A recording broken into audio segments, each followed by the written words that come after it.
Hey, this is Mark Thompson. I'm the voice of Yoda in many of the Star Wars audiobooks, and you are listening to Eugenie.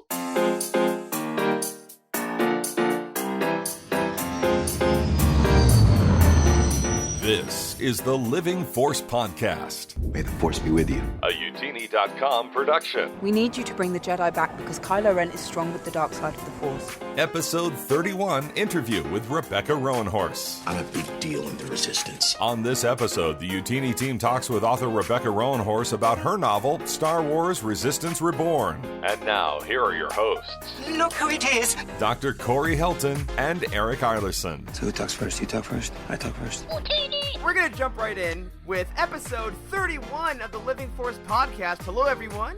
I am your host, as always, Eric Eilerson, and with me is one of the doctors, Dr. Corey Helton. Hey, buddy. Hello, hello. And we have finally gotten around to replacing Dr. Charles Hankel with our new co-host for the week, Rebecca Roanhorse. Welcome to the show. Hello. Hi, everyone. All right. Well, if that name sounds familiar to you, Star Wars fans, then you have not been living under a rock this month. Rebecca is a Hugo Award winner, a Nebula Award winner, a Locust Award winner, a John W. Campbell Award winner, and a nominee of a bunch of other things. She has written a bunch of novels, including Trail of Lightning, Storm of Locusts, Race to the Sun, and the new Resistance Reborn, which we're going to talk a lot about, and a host of short stories, including Native in Space, Welcome to Your Authentic Indian Experience, Postcards from the Apocalypse, and Harvest. Whew! All right. It's a lot. You've been a busy professional, Rebecca. Yes, I have. Yeah. Well, we are so happy to have you, one, on the show, and two, in the Star Wars universe, because, I mean, right off the bat, we can say this last month has been full of people kind of singing your praises for your first entry into Star Wars with the Resistance Reborn. So thank you for that, just straight up. Well, thank you. It was my honor. Yeah. So we want to start with kind of a basic question for you. We start with a lot of authors. How did you first come to Star Wars, the movies, the universe, and then how did you first come to the expanded universe? Right. Well, I grew up with Star Wars, like so many people. So it's always been a part of my life. I have an older brother who I shout out in my dedication, actually, in the book. Mm-hmm. So, we together, we sort of collected all the action figures and, even collected the little proof of purchases that you had to send in to get Boba Fett and that whole thing. And I would often take his action figures and sort of act out adventures with them. I had, we didn't have a Millennium Falcon, but I had like Lincoln Logs and Tinker Toys. And so I create, these space stations and whatever it took to make these sort of planets where they would go and like have these adventures, right? And so really writing Resistance Reborn felt a lot like just getting to do that as an adult, right? Like getting to take all these characters and creations and get to sort of act out my own adventures with them. That's awesome. It's funny, you saying that reminds me a lot of what Dave Filoni and Jon Favreau have been saying about The Mandalorian in all their interviews. It's all these people that grew up with it finally getting to take the action figures out of the box and put them on the screen or on the page, like you're saying. Absolutely. Awesome. One of our patrons, Patrick, sent us a question, and he supports our show a lot, so we wanted to throw this in for him. How does it feel to know that you wrote the main book in the Journey to the Rise of Skywalker series? I mean, this has been the flagship for everything we're getting until December. Right. It is surreal. I mean, I'll just be honest. It is complete. Sometimes I still sit around and be like, I wrote a Star Wars! So Yes. It's just awesome. It's the sort of thing like you couldn't even imagine being able to do when you were a kid, or heck, even a couple of years ago. I don't think I could have imagined it. So yeah, there's a lot of joy in that. It's very exciting. Yeah, that's awesome. That's awesome. It really seems like this book, we have sort of been around for like a lot of the expanding universe stuff. Like we really promote positivity at Utini. Like we've gotten a lot of really, really great books, but like some of the criticism is very hard to avoid. However, Resistance Reborn has received some of the highest praise, honestly, out of any book in new canon. Like it's had a near flawless release as far as we can tell. Us being very involved in this community. So, I mean, like, not only did you sort of write the flagship series of the, Journey to the Rise of Skywalker, like, it's you've almost become sort of superstar status amongst which has been really, really cool for us to see. Like, we love it when new authors come in that like have not been super heavy involved in, the expanded universe, or even somebody that's done Star Wars but hasn't done a novelization of some kind. It's always awesome when we get somebody new, because you just never know who it is. Like Claudia Gray has very quickly become sort of a superstar. So it's very positive from our community. So like, we just are glad that you're here. Yay, wonderful. And that makes me so happy because, Yeah. I really took the task seriously. I Sure. know that a lot of people are invested, in Star Wars and in this universe and these characters. And I wanted to do a good job for them. I wanted to make sure that they enjoyed the novel and found a lot of joy in it. And so the fan reaction, or like, people who have been writing nice things about it and really getting excited about it, is just awesome. Yeah, that's awesome. That's awesome. Something I always like to really ask of authors about, because this doesn't really get talked about very much, I don't think. Most books have a dedication of some kind, and yours is no different. In your dedication, you thanked your brother Tony for letting you play with his Boba Fett action figure that you mentioned a few minutes ago. Can you tell us more about that a little bit, and why you chose to reference that in the dedication? Oh, I don't know. I guess because I think that because there was so much joy, in Star Wars, and it's always just been sort of, magic. It's just sort of pure, and it does remind me a lot, even though I think the themes and sort of the things that I wanted to focus on in the book are a lot heavier, like war and grief and sort of penance. There is still just, sort of like a childlike joy to the universe.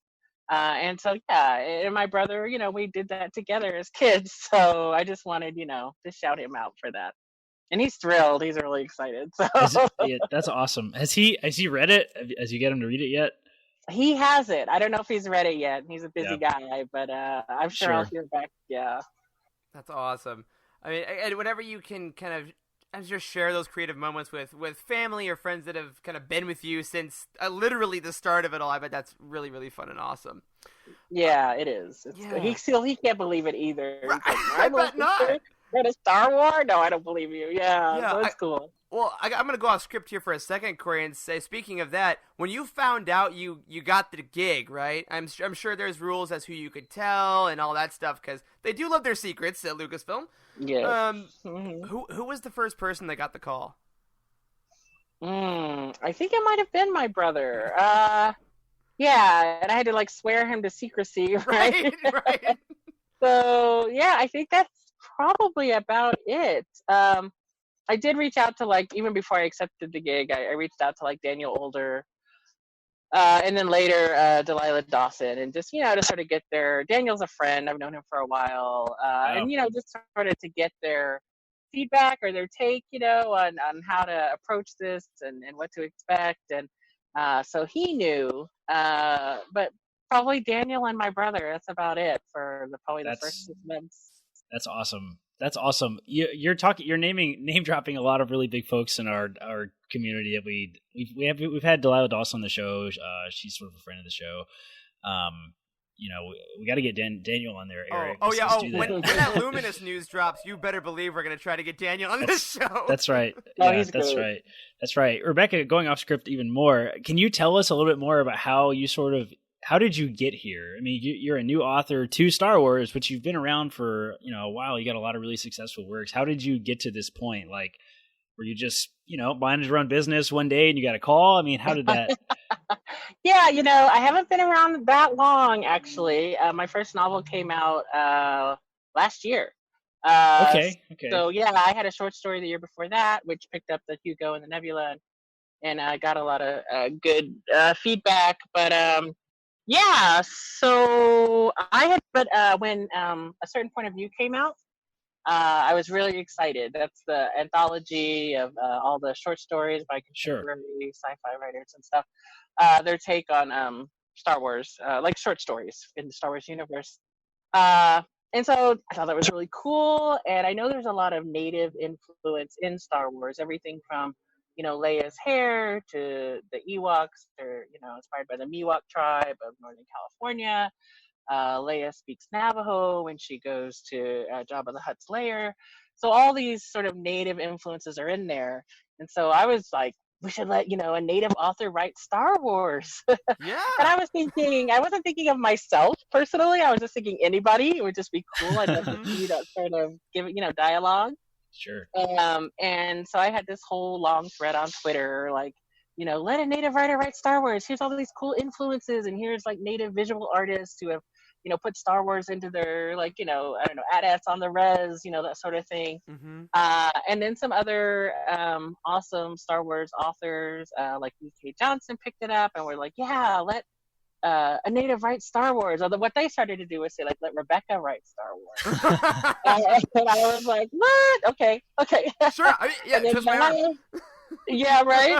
And then my editor knows from my original work, knows somebody, knows Jen Heddle over at Lucasfilm, and he was like, hey, Jen, you should let Rebecca write a Star Wars. And so sure enough, when they were looking for authors, they reached out to my agent, and were like, hey, does Rebecca want to write a Star Wars? And I was like, absolutely. That would be awesome. And your evil plan came to fruition. Right?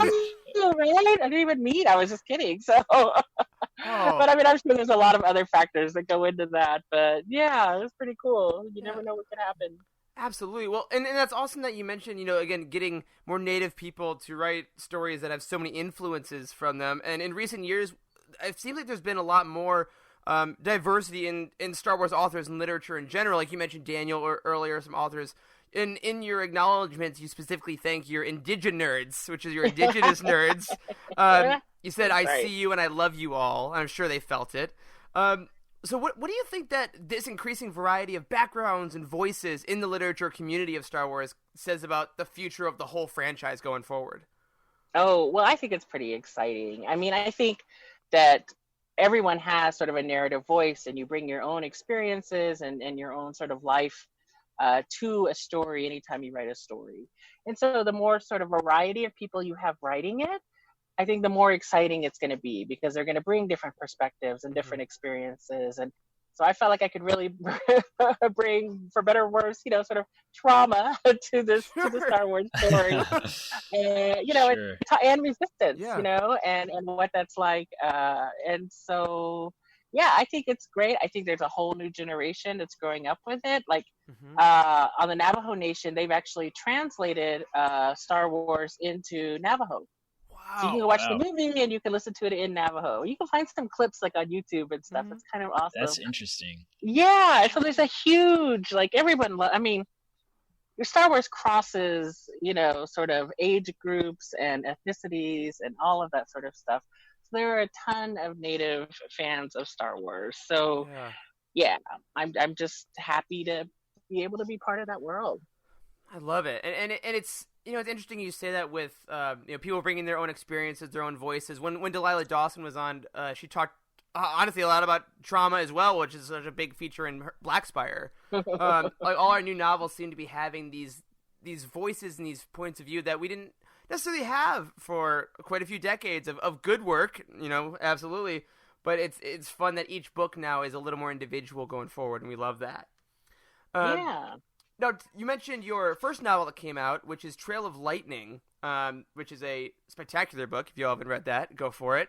And in both Trail of Lightning and Resistance Reborn, you write protagonists that are simultaneously powerful yet pretty vulnerable. Why do you think it's important to show this element of fragility in sci-fi fantasy where, like, a lot of characters can be pretty invincible if you don't necessarily write them that well? That's a great question. I think for me, what appeals to me in any story is the humanity of the character. I think that's what really will draw me in and will keep me interested, keep me reading, keep me invested in the story. And so, I think all of us sort of have, vulnerabilities. Like we can, be very high functioning or be like tough, on the outside, sort of like a Leia or something.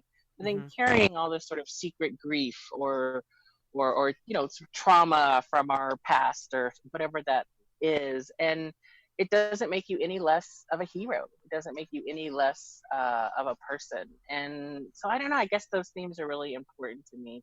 This idea that no matter what's happened to you in your past, or like what you've been through, you can still rise, you can still do better, and you can still be a hero. Love that. Oh, there's my lovely poodle Ray in the background here. Yeah, it is. Ray, calm down. Hush. She's freaked out, but she can also be a hero, Corey. Come on. I know, exactly. Yes.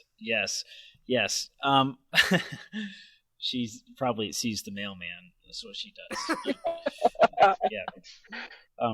Yeah. So, Rebecca, we've gotten to talk to a lot of really cool authors, sort of about the process of working with like Del Rey and also the story group, and it's really cool hearing some of that sort of behind the scenes information a little bit.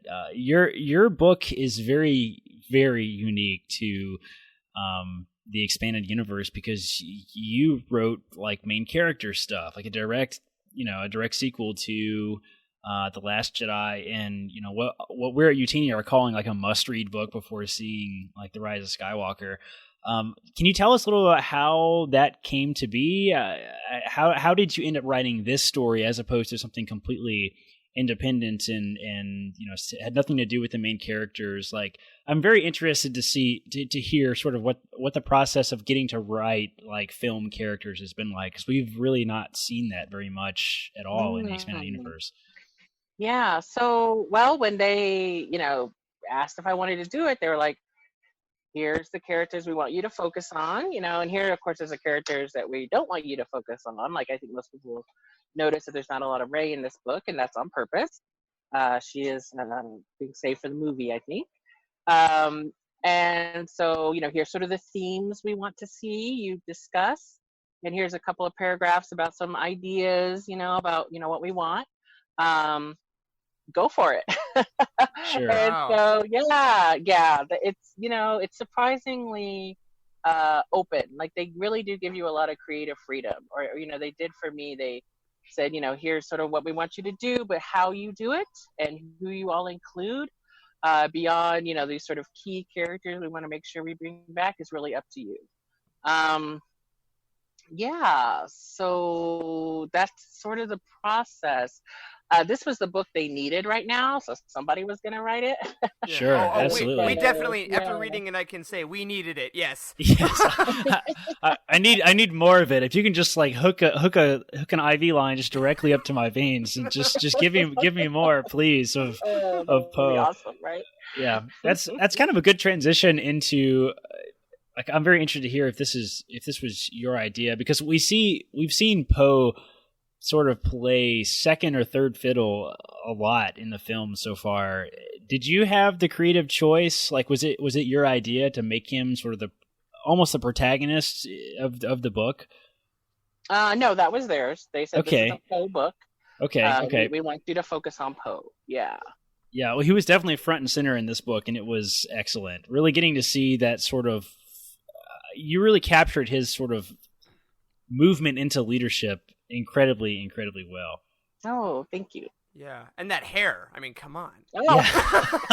You know what? I just really blame that on Justina Ireland. Yes! Because I think I had like one Poe hair moment, and I had mentioned it to her. She was like, you need to lean into the hair. You need to just go for it. So I was like, okay, Justina said I could. So Yeah. That is fantastic. Yeah, for those of our listeners that have read Spark of the Resistance, which is Justina's book for Journey of the Rise of Skywalker, there's a lot of Poe hair love in that one as well. So speaking of other writers' projects, you reference an extensive amount of canon material in this book, like, just to name a couple, Chuck Wendig's Aftermath trilogy, Claudia Gray's Bloodline, Lost Stars, the Poe Dameron comic was huge, a lot of those characters, and a ton more.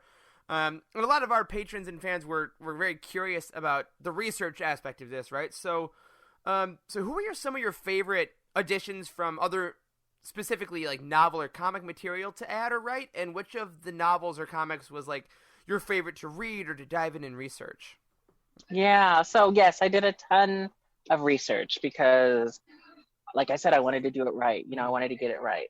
And so I watched all the Battlefront narrative story parts, and I read, oh gosh, I don't know. Obviously, I read the Aftermath trilogy and Bloodline, which is one of my favorites. So good. And bringing that back, I got to do that. That was my choice. Oh, And I got nice. the A-OK. I know.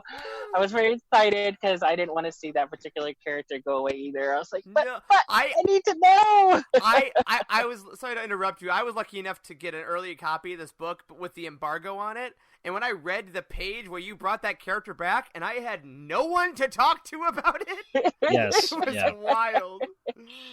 Exactly. Yeah, I think when I asked my editor, he was like, "Oh my god!" Yeah. So when we reached out to Claudia, and she was okay with it, and That's so fantastic. thank you so much. That was awesome. Yeah. So I read all the comic books. Just everything you can think of, I tried to absorb, and I read a lot of the EU that didn't get in to my book. Obviously, like I think my favorite is probably Battlefront Twilight Company. Oh, great one. Nice. Fan of that book, yeah, I just think it's so good because I love this sort of. I know we see all sort of the heroes at the top, but what about the little people? What about the grunts? Sure. Sort of people who are fighting the war day to day, and what does that look like? And so I think you could probably see the influence of that book. Oh yeah, in Resistance. absolutely. Yeah, especially with with you mentioned the trauma of the characters and figuring out where they land. I mean, it definitely speaks to Christy Golden, right? Her portrayal of Iden in that book. But no, she's not Twilight Company. You're talking about Inferno Squad. Yes, Inferno Squad. Yes. So many different ones. Yeah, I know, right? I know. Which is great. What a wealth of characters. Right. It's so cool. We're finally reaching a point where the sheer volume of stuff in the expanded universe is able to be referenced as heavily now. Like it's so beautiful to see. Like different authors will tie in different stuff. I mean, E.K. Johnston did a fantastic job with the Padme book that came out this year. Like, that. Like her references, I mean, the authors now have all such clearly done their research, like, and it's so cool to see because that was what was really neat about Legends. Like the old stuff is like they were all connected. It's all connected, So it was really cool.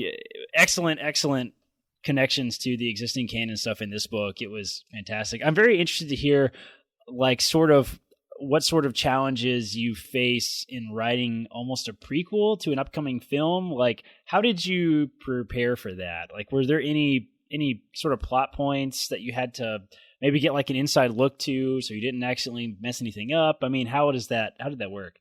Well, I don't really know anything about the film, so I'll just put that out there. Okay. But what I did have to do is, obviously everything has to be approved.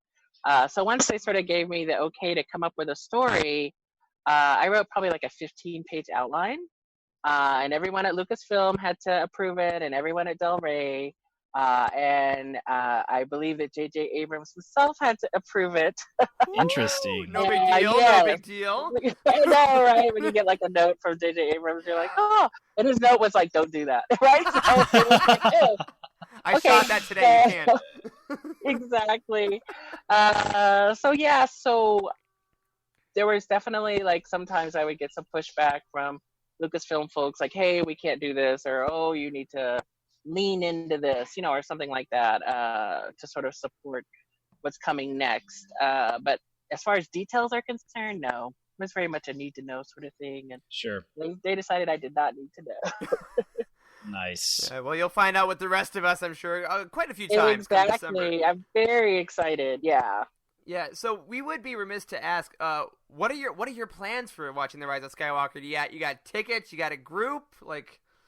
Oh, I already have tickets for Thursday night, actually. Nice. And I'm taking my husband and my daughter, only under duress, because I usually like to go by myself so I can really focus. Sure. Like I don't like people to distract me. Yes. I don't think they would forgive me if I went by myself. So we're going to be there, as soon as we can at the very first showing on Thursday night, front and center, front row. I'm excited to be there. Oh, wow. Yeah, no, I totally get what you mean by that too. I love sharing Star Wars with my friends, and I love sharing Star Wars with my partner and my family. But sometimes you're like, I kind of just need to go to church and be by myself. and just and have no I censor. think it's on the second viewing or something, right? Because I know my husband is not. He's more now because I went through this process, and I made him watch things with me. But Right. he's not, the hugest fan, or he doesn't really, know what's going on. So he asks questions, and I'm like, there is no talking. There's no talking during That's Star right. Wars. Talking is allotted for the number 3 showing, but not before that. Yeah. That's Sorry, are you Harrison Ford? Are you speaking right now? I don't think so. Sorry. Now, speaking of those voices themselves, your writing in this book is widely hailed, as we said earlier, as some of the most authentic Star Wars as far as character voices goes. Like, the established characters, a lot of times people like them, but they don't sound quite perfect the way the actor's voice would. But Resistance Reborn was freaking spot on. And do you find that it's more difficult writing characters that you didn't personally create versus like some of your original work? No, I think what I do best, if I could say that, is character. And so really leaning in, I spent a lot of time with these characters in my head, and I did watch the movies multiple times, Last Jedi and Force Awakens. And of course I've, known Leia, my entire life, I think, but there's a lot of Carrie Fisher in there too, I think. And so, no, I just felt like I knew who they were. Like once you sort of understand them as people, like, and these are, sort of people that you can get inside their heads and, I don't know, just everything about them. It sounds kind of weird, I guess, but as an author, I think that's what you need to do. And so their voices just kind of flowed. Like, it just kind of felt like this is what Poe would say if Oscar Isaac was here. This is how he'd say it, So thank you. I'm glad I got that right. Like, that meant a lot to me, but it felt very natural. They just came and spent some time with me, I guess, Yeah, well, and I think that's what shows is how natural it is, and I think that there can be times where, as we're all playing with our figures in the backyard or telling our own stories, we try to think of what they would say, and if you force it, then it goes a little hard. But I guess it is just sitting back and thinking, well, Poe's sitting there with his perfectly coiffed hair, looking great. Like, what's he thinking? What's he saying? So, right. Love that. Now, on the other hand, though, you did create a bunch of new characters for this book. I mean, which is amazing to think when you add in all the previous characters you fit into this book. You also added a bunch of new ones, from Winshire Brat to Tezanaz to Yama. Out of all of them, do you have a favorite character that's just a Rebecca creation? And if you do, what do you feel that character added to this story specifically? Yeah. Gosh, well, I really like Tezanaz. Like, she's probably one of my favorites. Oh, she's cool. Yeah. And I just, yeah, go ahead. If you ever get the chance to bring back any of the characters that you yourself created, please do some type of story about that character. I know. I would love to. I would absolutely love to. Yeah. So, and, gosh, I love this idea of bringing back ex-Imperials, because here we have the Resistance, and they don't only need, supplies and ships and stuff. They need leadership, and not just people like pilots, but like, people who have led before, who know what they're doing, who, sort of have the battle experience and the tactical experience and all these things to lead the Resistance, because everybody just died, Right. basically, in the last movie. And so this idea of looking for ex-Imperials that might fit the bill and might be sympathetic, for whatever reasons, and not, want to be part of the First Order, or, sort of turned against that, was enticing, and plus they're going to bring this tension, to the group, because not everyone's going to want them there. Like, that's a tough thing to ask. Yeah. For me to become friends with my enemy, but I guess the enemy of my enemy is my friend, sort of thing, Right. or however that goes. Yeah. And so I thought I like her character because of that, but I didn't want her to be sort of soft. She still has a lot of that sort of disdain, a lot of that sort of characterizes the Empire back in the day. But she also realizes that she's wrong. She did some bad things, and so she's here to try to make amends as she can. But she's still her. Yeah. Yeah. So yeah. And on that note, it reminds me of Erica Quell from Alexander Freed's Alphabet Squadron earlier this year, kind of dealing with her own past sins.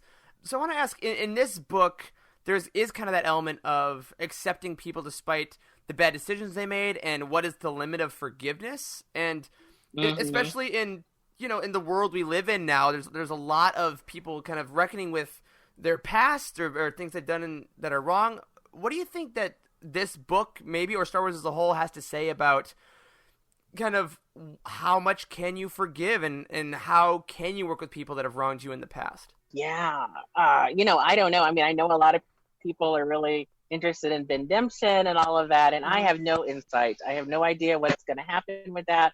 I'm just as curious and interested as everyone else. But for me, it was, in this story, it's Poe, that needs to, I guess, not only prove to himself, I guess, sort of find his way back because of his actions in The Last Jedi. It's not an easy thing to forgive, and I didn't want it to be easy. I wanted it to be very difficult, and he has his own crisis of conscience. Plus, he has to prove that he is a leader. He was so cocky kind of character in The Last Jedi, and I hope he's been humbled, and he needs to find his way back. Love that. Yeah, that was a very interesting angle to kind of go at too.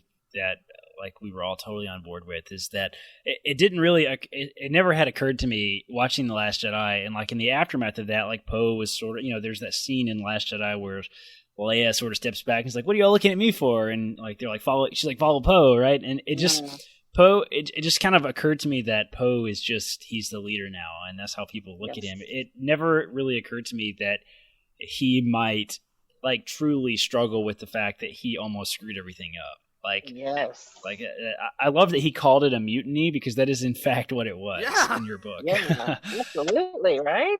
It doesn't get much worse than that either on a ship, Right. And under the circumstances they were under, and Right. The leaders are absolutely, the leaders are failable in Star Wars, like they always are, and it's fantastic to sort of see that. Yeah, and I think I will admit that The Last Jedi was not my favorite movie out of the gate. Sure.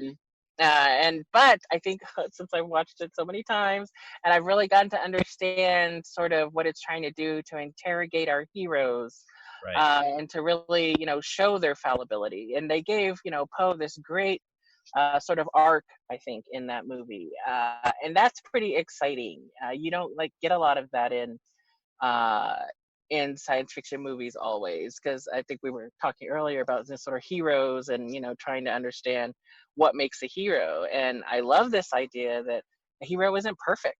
A hero is not always a superhero, or someone who's like wears a cape and is in a mask, or something like that. That they're very fallible and they make mistakes, but what makes them heroes is their ability to overcome that. Well, I mean, that's pretty perfect. So on that, we are going to take a really quick break. And then when we come back, we are still going to be chatting with Rebecca Roanhorse, and we're going to look a little bit towards the future. Be back in a second. Hey, podcast editor Matt Davenport here, and I want to tell you about the time I fought Darth Vader. It was the spring of 1978, and Star Wars was everywhere. The movie had been out for about 5 months, and I had already watched it at least 20 times. The JCPenney store in our local mall had advertised that Darth Vader would be at the store on a Saturday afternoon. I begged my mom to take me, so we climbed into the family mobile and drove to the mall. We walked to center court, and there he was, the Dark Lord of the Sith. Now, back in 1978, I was knee-high to a stormtrooper, so to me, Vader seemed as tall as he was on the big screen. There he stood, red lightsaber in hand, the same lightsaber that had struck down Obi-Wan Kenobi. While Vader was occupied with the children who were milling around him, I saw my opening. I took out my silver telescoping antenna that I'd taken off my Star Trek walkie-talkie and shouted, "For Obi-Wan!" As I approached the menacing Dark Lord, he turned and put his blade before him. Bringing metal to plastic created a dull thud, but in my mind, it was the sound of electricity popping every time our sabers made contact. I hit once, twice. It was all Vader could do to repel my strikes. After the third or fourth parry, I knew I had Vader on the ropes. One more strike, and I knew the spirit of Obi-Wan could rest, knowing that the man who struck him down was no longer a threat to the galaxy. I raised my saber over my head, ready to strike. That's when Vader's handler stepped in and told the children and parents that Darth Vader was needed in children's wear to sign autographs. And that was the day I fought Darth Vader. And now back to the Living Force podcast with Corey, Eric, and Rebecca. And we are back! Yes, Corey is still here. Yes, I'm still here. And yes, Rebecca is still here. We have a couple more questions we want to get to. Corey, start us off.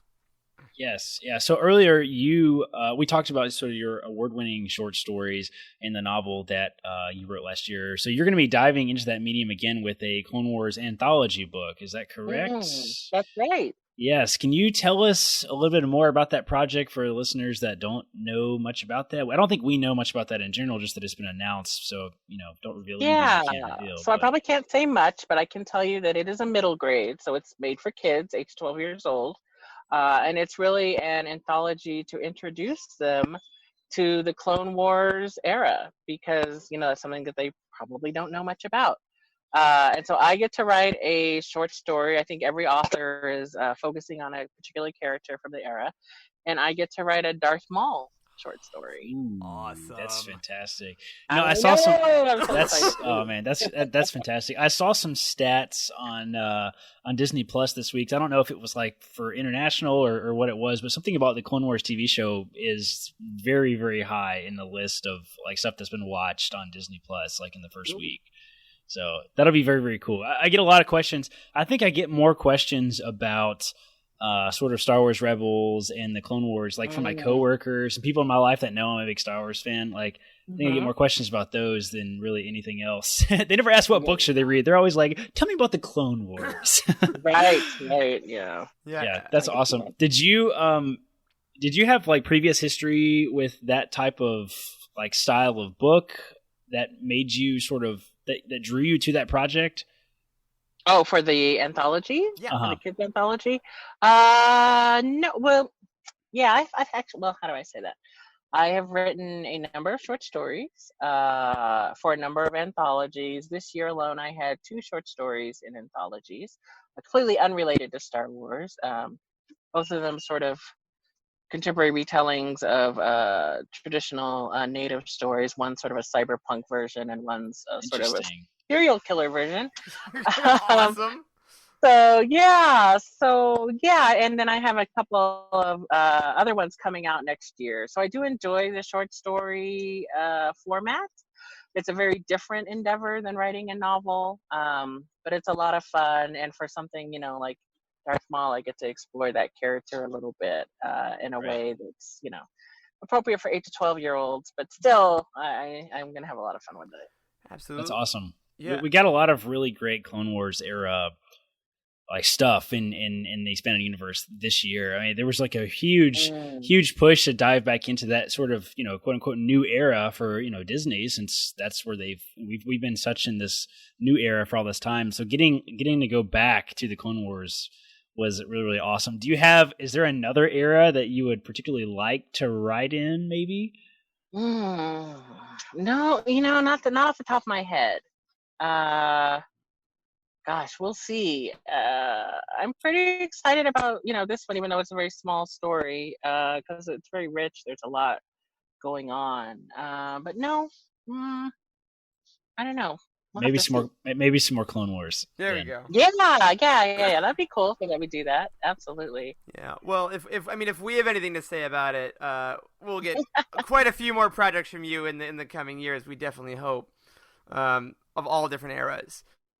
Now, as we're getting kind of near the twilight hour of this one, with the publication of Resistance Reborn, you're now officially part of the Star Wars saga itself, like the Skywalker saga. You put your mark on it, and every content creator who adds to that story accomplishes something in his or her own right, and ultimately, you don't just build the legacy of Star Wars with your books, but you also kind of start to create one for yourself.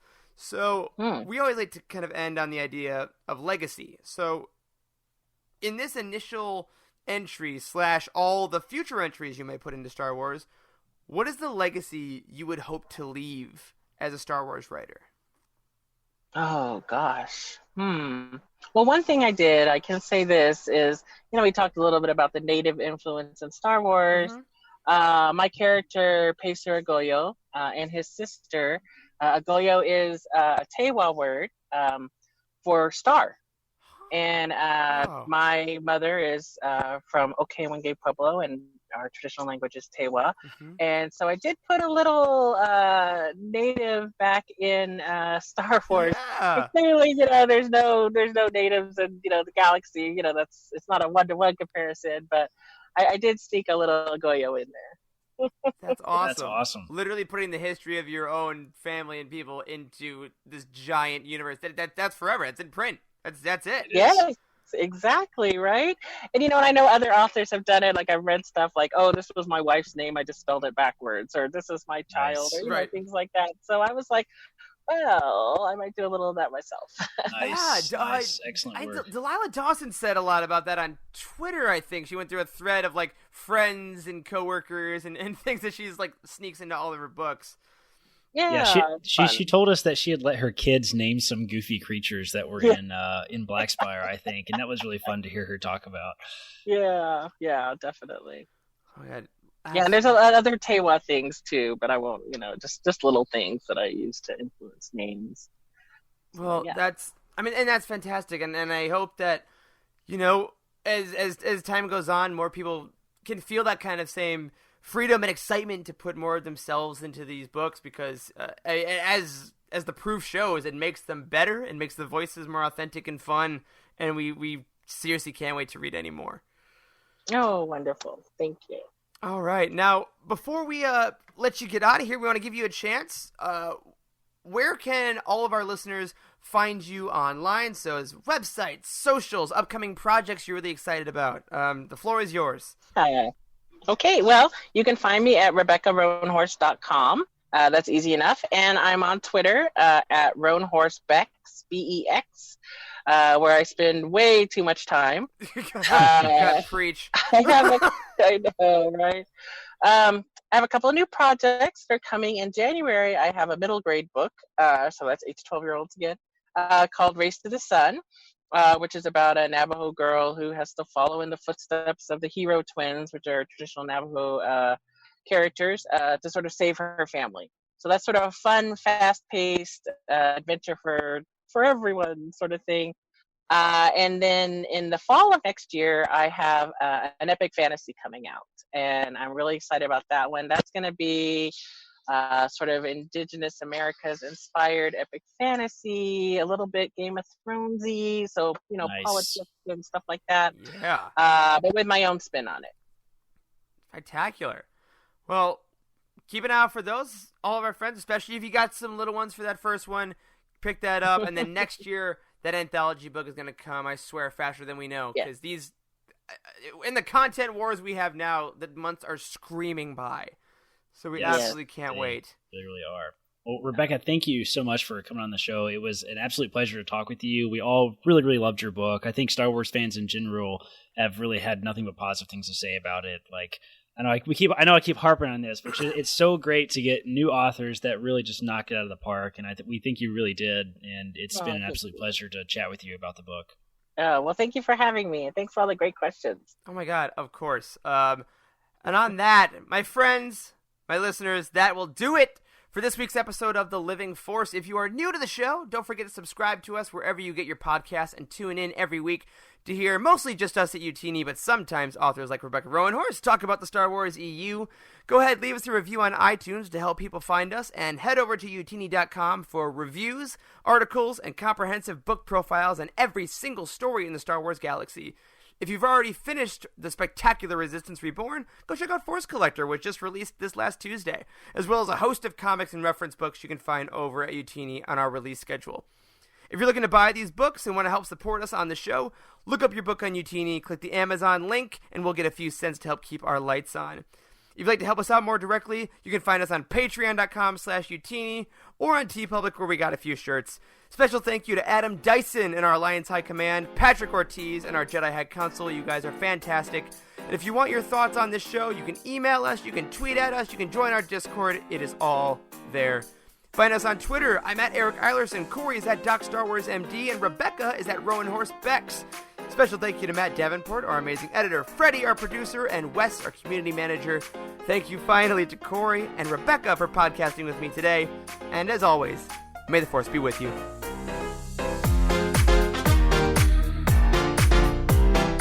There is no hatred. There is joy. There is no division. There is union. There is no apathy. There is passion. There is no gatekeeping. There is community. This is the Utini Star Wars Fan Code. Embrace it, live by it, and above all, trust in the living Force. That's all for this week.